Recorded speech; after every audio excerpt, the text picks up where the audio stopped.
자, 그 다음에는 이제 통치체제를 하는 거야. 통치체제는 이제 순서하고 상관없이 하는 거야. 내용, 중앙통치체제. 여기는 어디를 잘 읽냐면, 일단 다른 데는 말고, 일단은 어디냐면, 232쪽. 평가로 3번 있죠. 그거 펼쳐놔. 여기 부분만 열심히 일단 먼저 읽는 거야. 그 중에서도 가장 핵심은 그 도표 나와 있는 거 있지? 도표. 그 다음 페이지. 2, 3, 3의 그 관청들 있지? 여기서부터는 물어봐. 그러니까 정확하게 이제 관청들 공부해놔. 그래서 관청들의 종류하고 기능 물어보기 시작해. 그래서 남북국 시대까지는 내가 강요하진 않았지만 고려하고 조선은 반드시 정리해놔야 돼. 그래서 여기를 집중적으로 한다. 그래서 그거 위주로 할게 그냥. 자, 그래서 자 고려의 중앙 통치는 뭘 기본으로 한다? 이성 육부. 그리고 이걸 기억해야 돼 무조건. 고려는 몇 성이다? 2성이라는 거. 3성으로 바꿔놓으면 안 돼 절대로. 2성이라는 거. 그럼 이것도 결국 기본적으로는 어느 나라의 영향을 받았을까? 당의 영향을 받은 거야. 당의 3성 6부라고 했으니까. 그러나 고려는 당과 달리 3성이 아니라 2성으로 운영된 게 특징입니다. 자, 그리고서 이제 2성은 뭐다? 중서, 문화성하고 상서성이다. 그거 외워야 돼. 중서, 문화성과 상서성. 원래는 중서성, 문화성 이렇게 따로따로 노는 거야, 원래는. 그래서 중서성, 문화성, 상서성 이런 식으로 3성이야, 원래는. 근데 고려에서는 중서성하고 문화성을 합쳐서 하나로 운영이 되는 거지. 그래서 중서, 문화성과 상서성. 그 다음에 요거는 제부라고도 불러. 제부. 그래서 고려시대 제부라고도 불렸던 관청. 중서문화성 말하는 거야. 중서, 문화성, 제부. 그리고 이 중서문화성이 최고 관청이야. 이 나라의 최고 관청. 그래서 이 중서문화성의 특징 첫째, 최고 관청이라고. 국정을 총괄하는 최고 관청. 그래서 고려 전기의 최고 권력기구는 중서문화성입니다. 이 부서의 책임자를 문화시중이라고 해. 문화시중. 그래서 이 사람이 국정을 총괄하는 이 나라의 뭘까 그럼? 수상이다, 수상. 그래서 문화시중. 그 다음에 이 부서는 2품 이상의 고위관료와 3품 이하의 관리 이런 구조로 돼 있어. 그래서 중서문화성 소속의 2품 이상의 고위관료는 뭐라고 했다? 재신이라고 했다. 재신. 3품의 관리는 뭐라고 했다? 낭사라고 했다. 그래서 얘네들도 각기 알아놔. 그래서 중서문화성의 책임자이자 이 나라의 수상, 국정 총괄했던 문화시중. 그 다음에 중서문화성 제부 소속 2품 이상의 고위관리, 재신, 3품 관리, 낭사 이렇게. 그리고 하는 일은 국정을 총괄했다 이렇게 되고 국가의 중요한 정책을 심의 결정하는 기구다. 맞잖아. 최고관청에서 주로 하는 거니까. 그런데 정책을 결정하기도 하지만 비판하는 기능도 했다 이렇게 나온단 말이야. 그래서 주로 정책을 결정하는 애들은 고위관료겠지.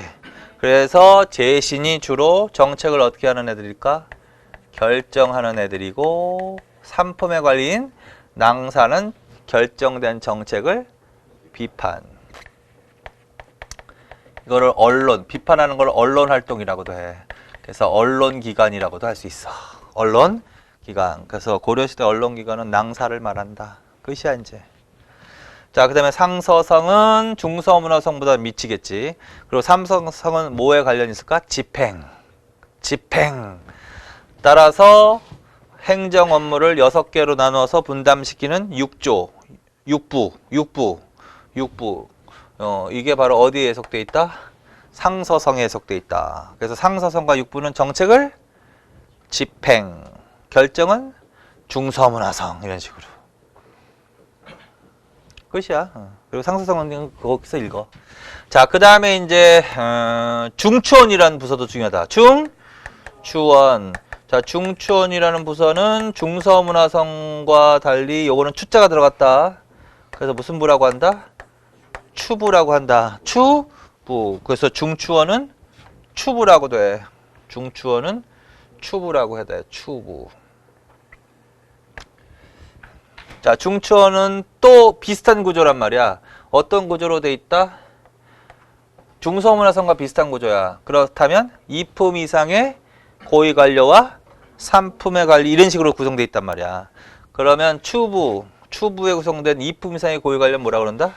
추밀이라고 한다. 추밀 또는 추신이라고 하고 3품 관리는 승선이라고 한다. 승선. 그래서 얘네들도 각각 알아놔. 추밀과 승선 이렇게. 하는 일은 중추원이 하는 일은 뭐다? 중요한 군사 기밀을 다룬다. 줄여서 군기를 담당한다. 군사 기밀을 다룬다. 군사 기밀은 고위관료가 다루겠지. 그 다음에 승선은 하는 일이 뭐다? 왕명 출납과 수기 업무를 담당했다. 이렇게 나온단 말이야. 자, 그래서 이렇게 알아놔. 자, 중서문화성이 하는 일이 뭐야? 국가의 중대한 정책을 결정, 심의, 결정, 비판. 중추원이 하는 일이 뭐야? 군사 기밀을 담당하고 왕명 출납과 수기. 그럼 됐지 뭐. 근데 구체적으로 물어본다. 국정총괄하는 최고 수상.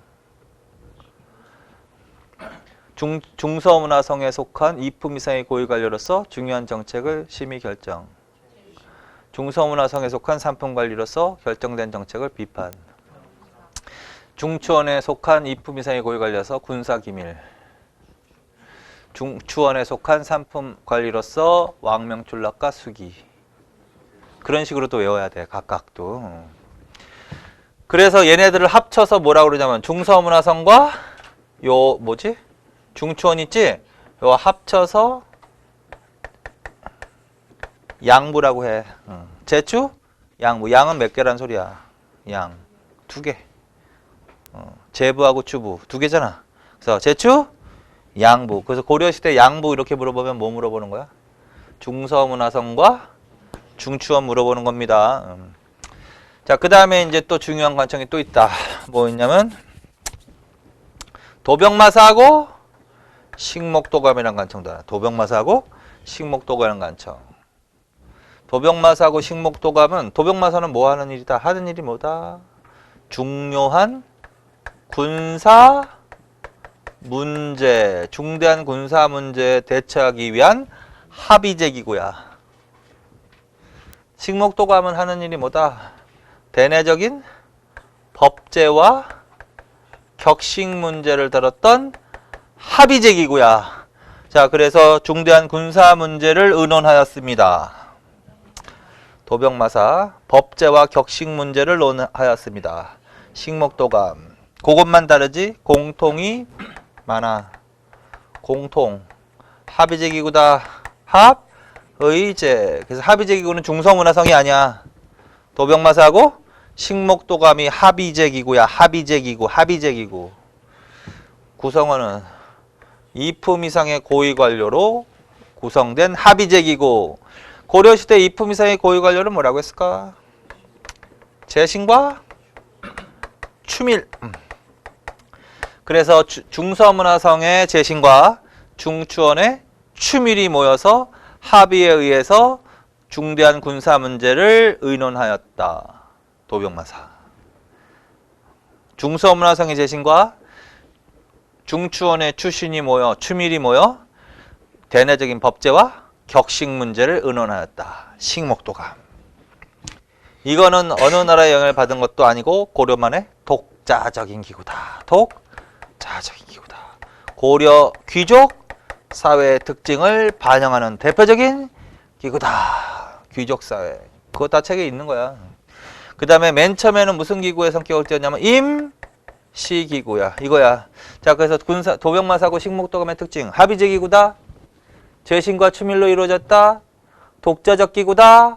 귀족사의 특징. 여기서 말한 귀족은 지배 세력으로 말하면 누굴 말하는 걸까? 문벌 귀족을 말하는 거야. 그 다음에 맨 처음에는 일이 터졌을 때만 모이는 거야. 그래서 임시 기구입니다. 그래서 이거 반드시 정리해놔.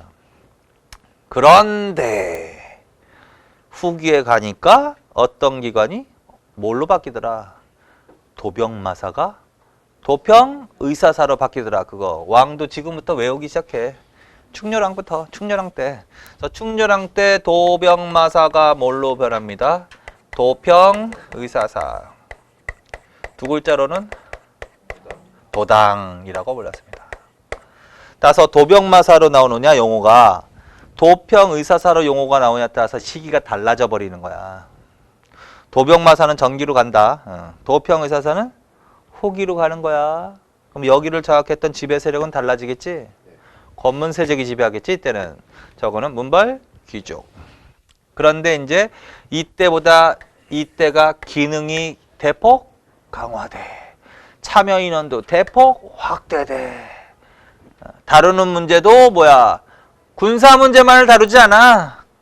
국정 전반을 다루는 최고 기관화 되는 거야. 그래서 도평의사사 도당은 후기에 무슨 기구가 된다? 최고 기관이야. 전기의 최고 기관. 중서문화성. 후기는 도평의사사. 도평의사사. 그래서 그거 미리 한 거야. 충렬왕 때. 그래서 거기까지 알아놔.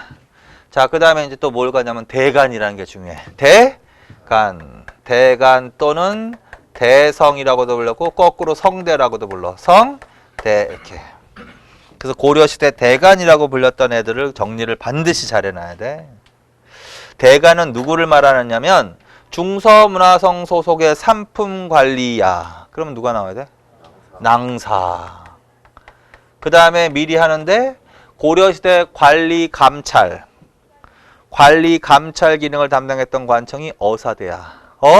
사대. 그래서 관리감찰을 담당했던 사대. 그래서 요 두 기구를 합쳐서 뭐라고 부른다? 대간이라고 하는 거야.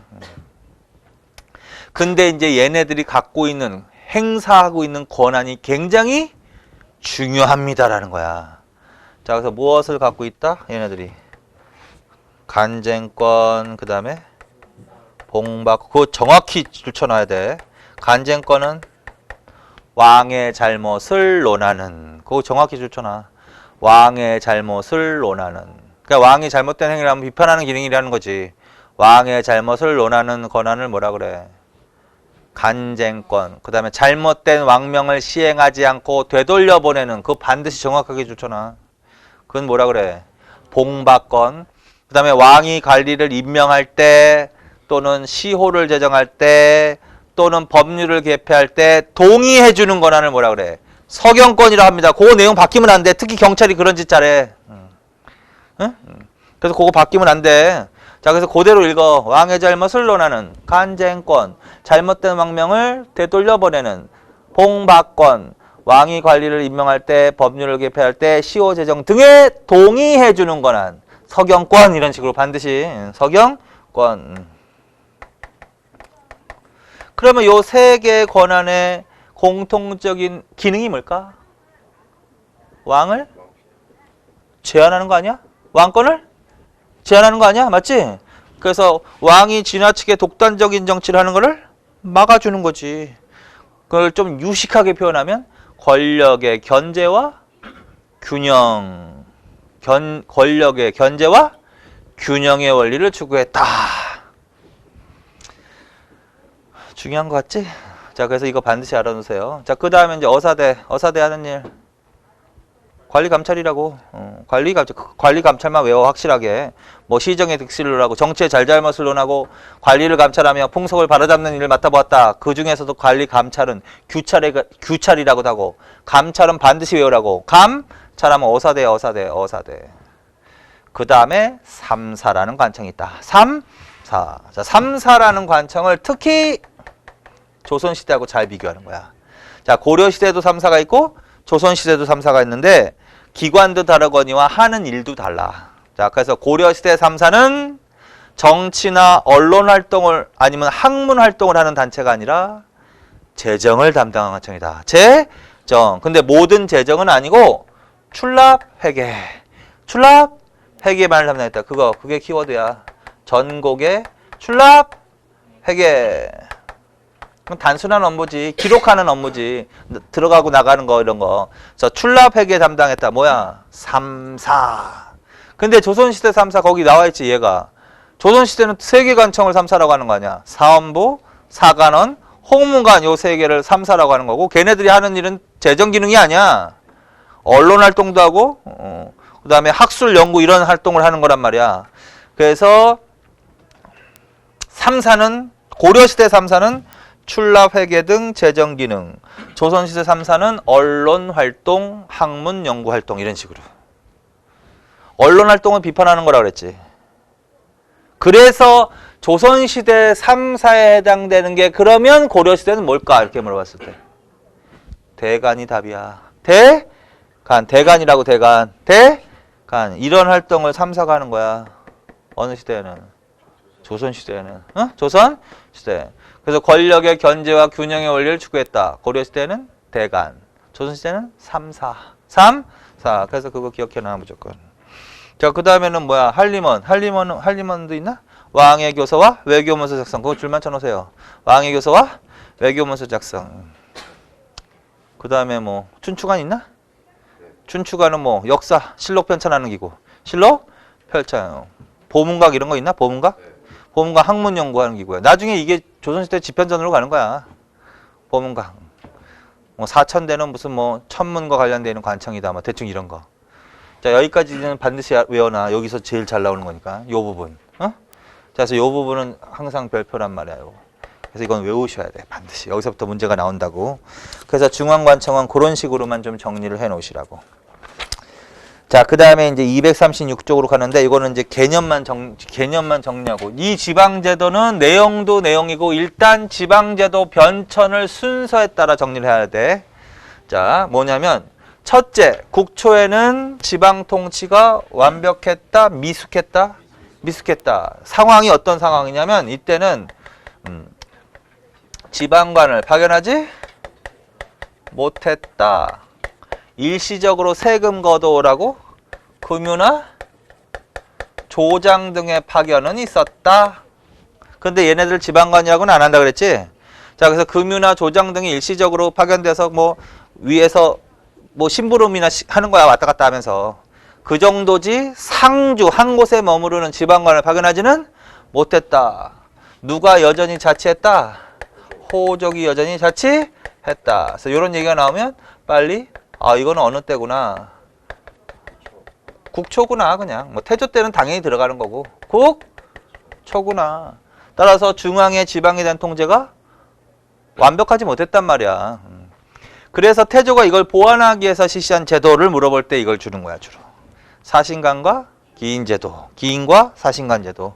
그래서 사신관과 기인제도, 이거는 순서에 따라서 해야 돼. 태조 때부터 이걸 보완하기 위해서 뭘 했다? 사신관제도하고 기인제도를 실시했다. 개념 또 정리. 기인제도부터 더 쉬우니까. 기인제도는 무엇을 계승했다? 상수리제도를 계승했다. 개념은 뭐다? 호족이나 향리의 자제를 인질로 잡아두는 거. 뭐 그럼 끝이잖아. 기인제도. 그 다음에 사신관제도는 김부, 경순왕을 경주의 사신관에 임명한 것에서 비롯되었다. 사신관은 주로 중앙에 있는 관리들을 그 출신지 사신관에 임명하는 거지. 조심할 거. 파견은 아니라고 절대. 그리고 걔가 왔다 갔다 하는 것도 아니야. 왜 지체 높은 사람이 왔다 갔다 해? 심부름꾼 시키면 되지. 그렇지? 그래서 자기 출신지에 대해서 부호장 이하의 향리직을 임명할 수 있는 권한을 주었다. 이렇게 나오든 그냥 일정한 권한을 부여했다라는 소리니까 그렇게 알아두라고. 중앙고위 관료 출신지 그럼 바로 딱 튀어나오게. 사신관이구나 이거. 사신관. 자, 그래서 개념. 그러다가 이때로 가면 상황이 달라지지. 신라 육두부 출신의 유학자들이 국정을 주도합니다. 왕은 즉위 후 관료들에게 명령을 내립니다. 국정을 쇄신하기 위한 좋은 방안을 내라. 그랬더니 어떤 애가? 그 사람도 육두분 출신의 유학자야. 좋은 의견을 낸 거야. 그랬더니 채택한 거야. 최승로. 최승로가 나와야 되고, 최승로의 5조 지적평가 시무 28조가 제기되던 시대 맞지? 그 최승로의 건의안 중에 그런 내용이 있는 거야. 중앙집권화를 강화하십시오. 지방통제를 강화하십시오. 그러기 위해서는 지방간을 파견하셔야 됩니다. 이제 그런 얘기. 그래서 최승로와 관련된 얘기가 나오면 아 그때구나. 그때라고 한다면 어떤 일이 벌어졌다. 중요한 지방 요지에 12개의 목을 설치했다. 그래서 12 목을 설치하고 여기에 목사를 파견했다. 이래도 된다 그랬지? 그래서 처음으로 한 곳에 머무르는 그래서 그걸 상주 지방관이라고 하는 거야. 그래서 최초로 지방관을 파견했습니다라는 거야. 최초로 지방관을 파견했습니다. 그 다음에 이때는 중앙통치체제도 정비하고 향직도 개편한다고 향직. 그래서 향직 개편이 이루어집니다. 그래서 무슨 제도를 마련합니다. 향리라는 제도를 마련합니다. 그래서 국초의 호족이 뭘로 전락합니다. 향리로 전락합니다. 결국은 요거 달달달달 외우는 거란 말이야, 요거. 그치? 12목, 그 다음에 목사 파견, 그 다음에 향직 개편과 향리 제도, 성, 종. 그 다음에 이제 현종 때 지방제도가 완비됩니다. 완비. 그래서 완비된 지방행정구역은 이렇게 표현합니다. 5도, 양계, 기타, 경기제, 사도호부, 팔목 이렇게. 그래서 이때는 팔목으로 정비된다는 소리겠지. 그전에는 12목이었지만. 근데 이제 줄여서 5도 양계로만 외우면 돼. 일단은 그게 5도 양계. 그래서 결론적으로 고려시대 지방행정구역은 여기서부터 출발하는 거야. 5도 양계라고 딱 가장 단순하게 답을 하면 돼. 5도 양계. 자, 그래서 요게 언왕 때입니다. 현종 때입니다. 그래서 현종 아까 자습하라 그랬지, 자습. 거기에 어쨌든 다 나온다고. 나왔어. 그 다음에 이제 예종 때 이런 얘기가 나올 거야. 예종 때. 무슨 말이냐면, 그런데 지방관을 그럼 고려시대에도 파견한 거지? 국초부터 지방관 파견? 그건 아니라는 거지. 성종 때부터. 그런데 모든 지역에 지방관을 파견하지는 못했거든. 이렇게 표현한다. 모든 군현의 지방관을 파견하지는 못했어. 모든 군현의 지방관을 파견해 못했어. 지방관이 파견된 군현도 있거니와 지방관이 파견되지 못한 군현도 있었던 거야. 그래서 결론적으로 고려시대는 모든 군현의 지방관이 파견됐다. 그럼 틀리는 거야. 무조건 틀리는 거야. 그래서 지방관을 파견한 군현을 주현이라고 해. 주현. 지방관을 파견하지 못한 곳을 속현이라고 해. 속한 현. 주된 현. 그러니까 중요한 군현에다가만 지방관을 파견하고 주변 군현을 그 주현에서 통제하게 하는 거지. 그래서 속현이란 단어는 어떤 단어다? 지방관이 파견되지 못한 군현을 말하는 거야. 그럼 거기는 지방관을 파견하지 못했으니까 지방통치가 또 미비할 거 아니야? 그래서 이런 얘기가 나오냐. 한 문장만 알아두면 된대. 속현에 뭘 파견하기 시작했다? 간무를 파견하기 시작했다. 이런 얘기가 나온다고. 속현에 간무 파견. 끝이야. 그래서 요거는 순서대로도 알아둬야 될 것 같다. 요거는. 자, 뭐가 먼저야? 기인제도하고 사신관제도가 먼저 나와야 돼. 당연히 태조 때니까. 그 다음에 12목, 목사, 처음 지방관 파견, 향직 개편, 향리제도 마련 이런 내용이 나오면 성종 때니까 그 다음에 나와야 될 내용이야. 그 다음에 5도 양계 나오면 그 다음에 나와야 돼. 현종 때. 그 다음에 마지막으로 나올 게 뭐야? 속현의 간무 파견 이렇게 되는 거야. 맞지? 그래서 이건 순서대로도 알아놓으란 말이야. 순서대로. 그리고 이 내용이 다 어떤 내용이냐면 공통된 기능이 뭘까? 중앙집권화지 뭐. 맞잖아. 중앙집권화 정책 맞잖아. 이게 다. 그래서 점차 중앙집권화가 강화되면서 호족은 뭘로 전락하고? 향리로 전락할 것이다. 그치? 그리고 향리의 권한이 조금 약해질 것이다. 어쨌든 이렇게. 그래서 이건 순서대로 해놓고 이제 내용은 이제 상관없이 줄치면서 5도의 특징이 뭐냐, 양계의 특징이 뭐냐, 그건 따로 하는 거야. 그래서 지금 이것만 하고 끝내자고 오전에. 그래서 이거 머릿속에 다 나온다 그랬잖아. 여기 안에서 다 나온다. 그래서 지방제도 할 때 요 네 다 나왔잖아. 여기까지. 자, 오전은 여기까지 하고 이제 오후에는 평가로 3번 있지. 그것도 별표 쳐놔. 그래서 그 부분 이제 정리. 줄만 치자. 거기까지만 줄만 일단 치고 끝내자냐. 아니다. 어디까지? 아, 평가로 3번이 아니라 236페이지 양가로 2번 거기를 별표쳐놔. 아, 내용이 많구나. 오해합시다, 오해. 지금 10분이거든? 그러니까 2시 10분에 합시다. 2시 10분. 2시 10분에 오전은 여기까지 하겠습니다. 수고하셨습니다.